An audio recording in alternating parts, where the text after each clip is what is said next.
Katherine Johnson was born on August 26, 1918, in White Sulphur Springs, West Virginia. When she was in elementary school, she skipped several grades due to her brilliance in math. At age 13, she was attending high school. Johnson received a Bachelor of Science degree in mathematics at West Virginia State College in 1937. She graduated with highest honors. In 1953, the National Advisory Committee for Aeronautics, NACA, Langley Laboratory hired her. She was then assigned to the Maneuver Loads branch of Flight Research Division. She spent years of her life analyzing test flights. When she was soon finished with the task, her husband died of cancer in December of 1956. In 1957, the Soviet satellite launched. Because of this, she provided some of the math that was featured in the 1958 document titled Notes on Space. Technology, a collection of 1985 lectures given by engineers in the Flight Research Division and the Pilotless Aircraft Research Division. She did trajectory analysis for Alan Shepard's May 1961 mission Freedom 7, America's first human space flight. In 1960, she and Ted Skopinski both wrote Determination of Azimuth, Angle, and Burnout for placing a satellite over a selected Earth position. It was the first time a woman in NASA had received credit as an author of a report. In 1962, John Glenn requested that Johnson check the numbers that they put into the computers for his space flight. He trusted her with his life, and he was right to do so. She also did some calculations for Project Apollo's lunar module, space shuttle, and Earth resources satellite. She retired from NASA in 1986. In 2015, President Barack Obama awarded her with the Presidential Medal of Freedom. She died on February 24, 2020, in Newport News, Virginia.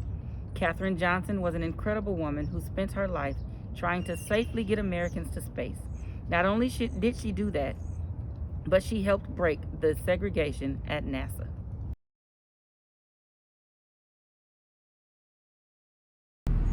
Mary Jackson.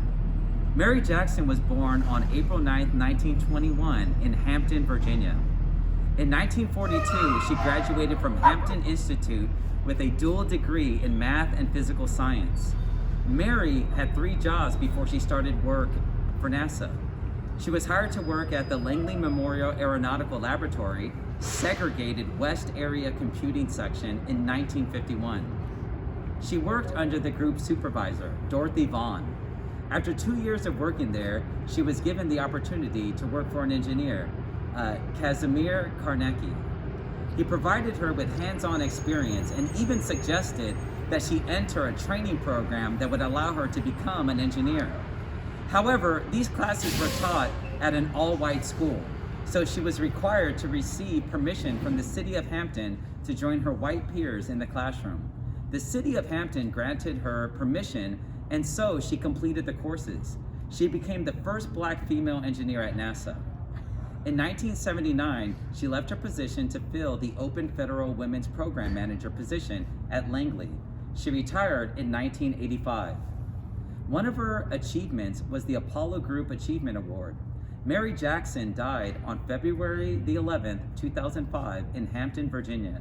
She was an exceptional engineer and helped pave the way for other young female engineers to follow in her footsteps. Mary Jackson.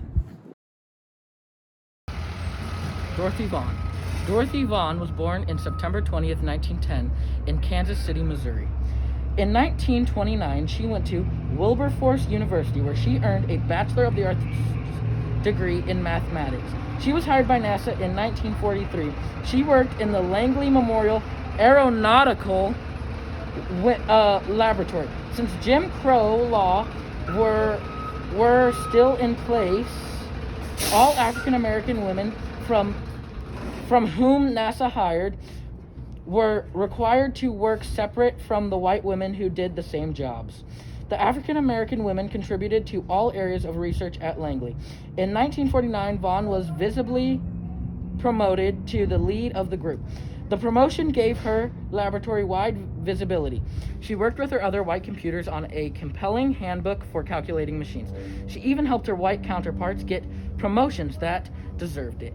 In 1958, she and many other African American women joined the Analysis and Computation Division. Miss Vaughn became an expert Fortran programmer. She was also part of Scout Launch Vehicle Program. She retired in 1971. She died November 10th, 2008. She left behind an amazing legacy as being the first manager of African American descent at NASA. All three of these lovely ladies accomplished so much. They helped pave the way for integration at NASA, and they all helped get the first American man into space. They had incredible brains that helped them accomplish many things. So, this Black History Month, keep in mind all the struggles these women went through, but also their success. For that is what this month is all about, celebrating the amazing African American community's success. In honor of Black History Month, thanks for watching!